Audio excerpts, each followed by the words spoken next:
Selamat siang, perkenalkan nama saya Zahrin Muntasari dengan NIM 21P10027. Saya dari Fakultas Kedokteran dari kelas Religiusitas 11. Saya akan menjawab mengenai topik perkuliahan yaitu analisa kasus kemanusiaan, yaitu tentang keserakahan.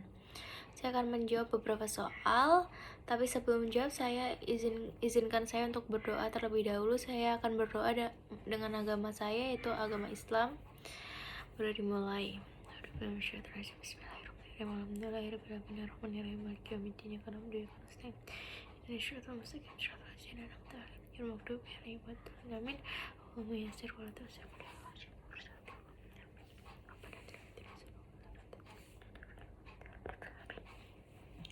selesai, lalu saya akan menjawab soal, yaitu terdapat 4 pertanyaan, yaitu pertanyaan pertama mengenai keserakahan atau greed.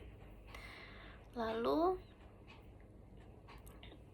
pertanyaan 1, dengan berdasarkan info jurnal ditambah menurut kitab suci kalian masing-masing. Saya akan menjawab dulu dengan jurnal. Dengan poin 5W plus 1H. Apa keserakahan itu? Jawabannya adalah penyebab utama penderitaan manusia. Lalu, siapa yang terlibat dalam keserakahan? Yang terlibat adalah manusia itu sendiri.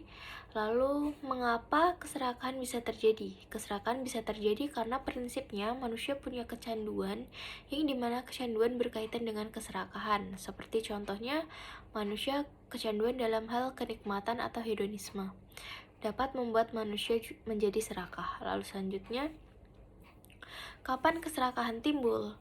Keserakahan itu dapat timbul saat terdapat kecanduan dalam diri manusia. Saat manusia merasa kurang pada harta yang dia punya dan mempunyai keinginan untuk merebut harta orang lain. Contohnya saat krisis ekonomi dan saat kita mempunyai sebuah kekuasaan. Lalu selanjutnya, di mana keserakahan dapat terjadi?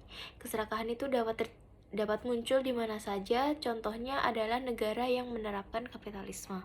Lalu selanjutnya, bagaimana keserakahan itu terjadi? Keserakahan bisa terjadi karena keinginan seseorang yang berlebihan. Lalu saya menemukan dalam kitab suci saya, yaitu Al-Quran,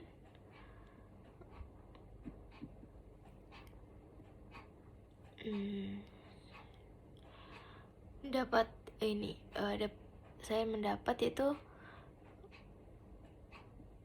meski begitu pengingat pesan Al-Quran ditunjuk untuk semua manusia. Sesungguhnya potensi bertindak rakus itu bisa terjadi pada siapa saja, melintasi zaman dan ruang geografi. Dalam surat 104, yaitu celakalah bagi setiap orang yang mengumpat dan mencela. Mereka senang mengumpulkan harta dan menghitung-hitungnya, mengira harta itu adalah mengekalkan hidupnya. Kutipan ayat di atas menggambarkan orang yang rakus, cinta dunia secara berlebihan, memiliki keengganan untuk berpisah dari dunia, maunya ingin hidup 1000 tahun. Lalu padahal kenikmatan dunia itu teramat singkat dan pendek.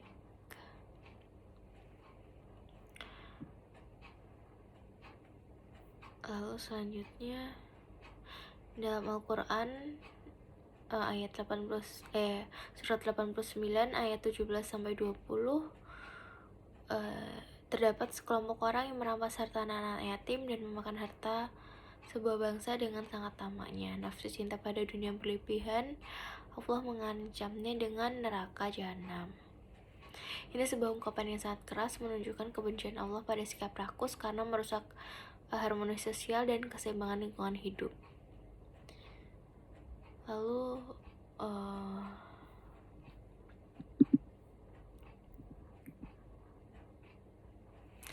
terdapat juga dalam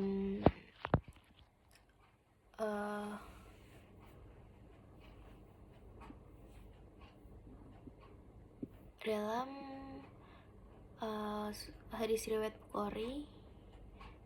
Ini adalah sebuah hadis yang artinya seandainya manusia diberi 2 lembah berisi harta, tentu ia masih menginginkan lembah yang ketiga. Yang bisa memenuhi perut manusia hanyalah tanah. Allah tentu akan menerima taubat bagi siapa saja yang bertaubat. Hadis riwayat Bukhari nomor 6436. Dalam hadis tersebut dijelaskan bahwa keserakahan manusia tidak akan pernah hilang kecuali setelah kematian menjemputnya. Dalam bahasa Arab disebutkan bahwa tamak, ya artinya sikap tidak pernah merasa puas dengan yang sudah dicapai, dan karena ketidakpuasan itu segala cara pun ditempuh. Serakah adalah salah satu dari penyakit hati. Pelakunya selalu menginginkan lebih banyak, tidak peduli apakah yang ditempuh itu dibenarkan oleh agama atau tidak. Tidak terpikirkan pula apakah harus mengorbankan kehormatan orang lain atau tidak. Yang penting apa yang menjadi kebutuhan nafsu syahwatnya bisa terpenuhi. Bila tidak lekas dibersihkan, penyakit hati ini bisa menimbulkan malapetaka. Orang yang serakah, mata, hati, dan pendengarannya akan menjadi tuli. Ini sesuai dengan sabda Nabi Muhammad, cintamu terhadap sesuatu membuatmu buta dan tuli. Hadis riwayat Ahmad. Serakah juga menjadi pintu masuk bagi setan. Bila setan sudah masuk dalam hati orang yang serakah, ia akan menghiasinya dengan sifat-sifat tercela lainnya. Selanjutnya, orang yang serakah itu selalu menganggap baik perbuatannya, meskipun kebanyakan orang melihatnya sebagai suatu keburukan. Uniknya, sifat serakah tidak hanya terbatas lucu pada harta, benda semata.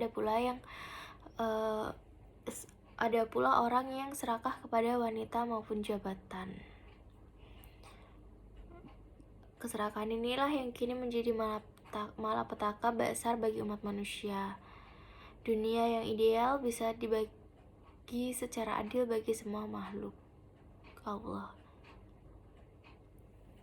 Baik, untuk pertanyaan 1 sudah saya selesai jawab. Lalu lanjut ke pertanyaan 2, yaitu mengenai krisis. Apa krisis itu? Siapa yang terlibat dalam krisis? Jadi yang terlibat dalam krisis itu terdapat ekonomi, ya pertama adalah manusia itu sendiri, lalu kedua terdapat ekonomi, geopolitik, lingkungan, masyarakat maupun komunitas. Lalu mengapa krisis bisa terjadi? Dari perilaku manusia sendiri, seperti contohnya 1. Krisis finansial, pengangguran, krisis air, pendapatan yang kurang, cuaca ekstrim, pemerintah yang gagal. Lalu kapan krisis terjadi? Saat terjadi keegoisan manusia. Di mana krisis bisa terjadi di mana saja, seperti krisis ekonomi yang dialami suatu negara, krisis air bersih, dan krisis lain yang kita sering lihat. Lalu bagaimana krisis bisa terjadi? Saat setiap peristiwa yang sedang terjadi atau diperkirakan mengarah pada situasi tidak stabil dan berbahaya yang mempengaruhi individu, kelompok, komunitas maupun seluruh masyarakat. Lalu selanjutnya untuk pertanyaan nomor 3, apa penyebab keserakahan? Jarang bersyukur dan selalu merasa kurang jadi penyebab utama munculnya keserakahan. Cara membandingkan diri dengan orang lain yang lebih sukses dan lebih kaya adalah salah satu sumbernya. Lalu mengapa timbul keserakahan? Keserakahan timbul karena ego manusia itu sendiri dan selalu merasa kurang terhadap harta maupun jabatannya. Untuk pertanyaan terakhir, mengenai solusi, jawab sesuai keyakinan masing-masing dengan berdasarkan kitab suci. Jawabannya adalah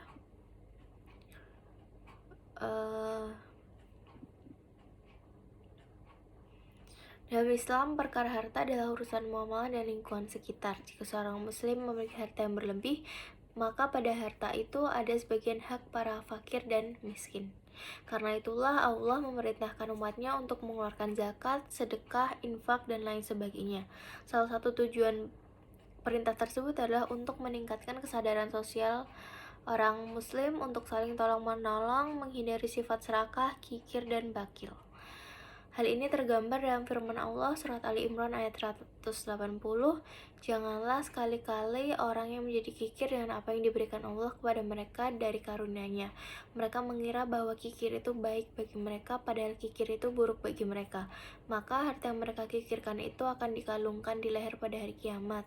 Milik Allah lah warisan apa yang ada di langit dan di bumi. Allah Maha teliti apa yang kamu kerjakan. Quran surat Ali Imran ayat 180. Sekian jawaban pertanyaan mengenai kuliah topik keserakahan. Kurang lebihnya saya mohon maaf. Maaf bila ada kesalahan kata. Selamat siang.